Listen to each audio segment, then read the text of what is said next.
नमस्कार साथियों, आप सभी का एक बार फिर से बहुत बहुत स्वागत है। साथियों, आज की इस वीडियो में रेलवे ग्रुप डी और एसएससी एग्जाम के लिए सेलेक्टेड और इम्पॉर्टेंट क्वेश्चन लाए हैं।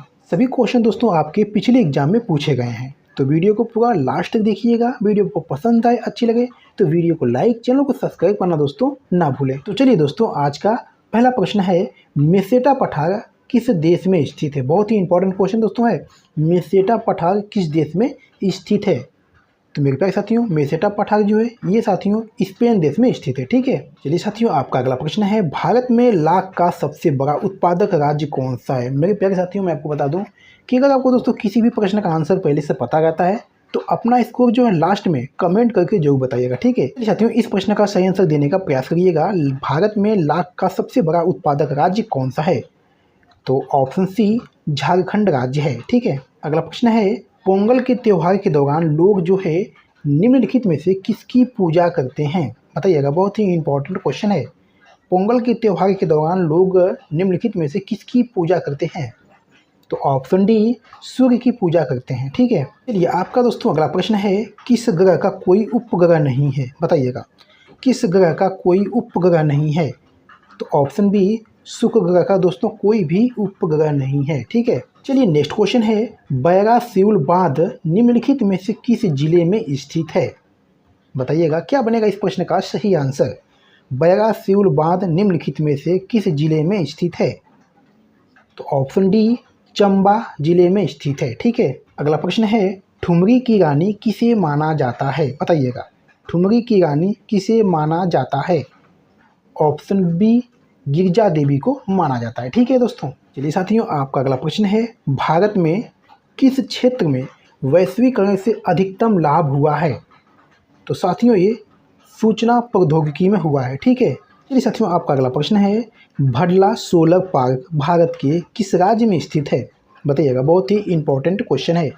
भडला सोलर पार्क भारत के किस राज्य में स्थित है, साथियों ऑप्शन सी होगा, राजस्थान राज्य में है। ठीक है, चलिए साथियों, आपका अगला प्रश्न है, प्रसिद्ध उपन्यास दुर्गेश नंदिनी किसके द्वारा लिखा गया है। बताइएगा, क्या बनेगा इस प्रश्न का सही आंसर। प्रसिद्ध उपन्यास दुर्गेश नंदिनी किसके द्वारा लिखा गया है, तो ऑप्शन डी बंकिम चंद्र चटर्जी द्वारा लिखा गया है। ठीक है, नेक्स्ट क्वेश्चन है, हुसोरी या हुचारी प्रदर्शन किस राज्य से संबंधित है, तो ऑप्शन बी असम राज्य से संबंधित है। ठीक है, आपका नेक्स्ट क्वेश्चन है, जौनबिल मेला जो है ये साथियों किस राज्य से संबंधित है। बताइएगा, क्या बनेगा इस प्रश्न का सही आंसर। जौनबिल मेला किस राज्य से संबंधित है, ऑप्शन ए असम राज्य से संबंधित है। ठीक है, चलिए साथियों, आपका अगला प्रश्न है, निम्नलिखित में से किसने उपन्यास गिरिमस लिखा था। बताइएगा, बहुत ही महत्वपूर्ण प्रश्न है।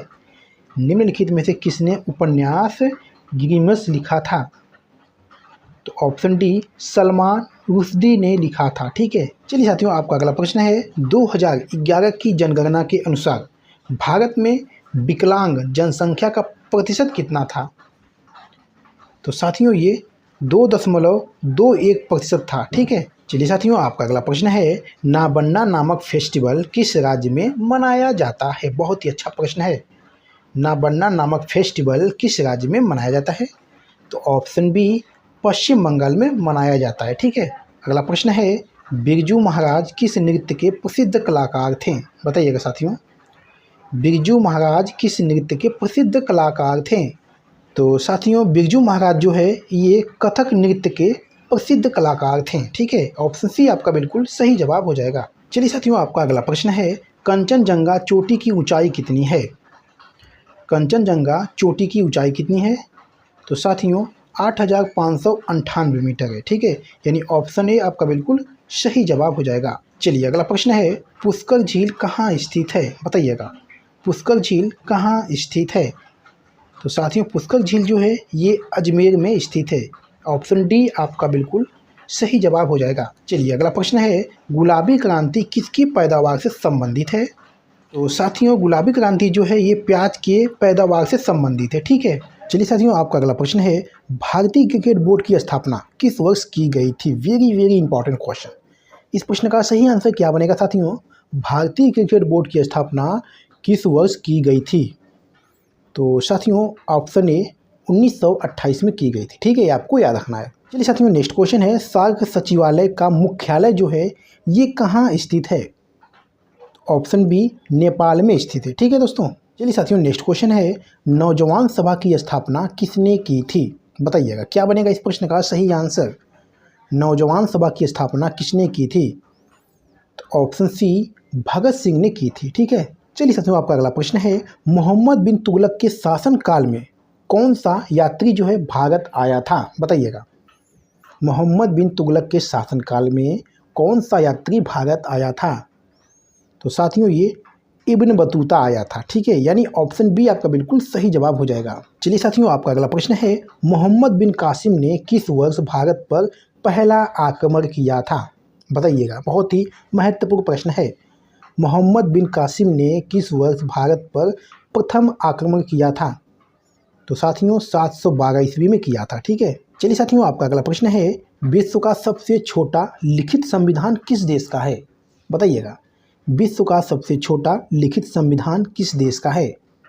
ऑप्शन सी, अमेरिका देश का है। ठीक है।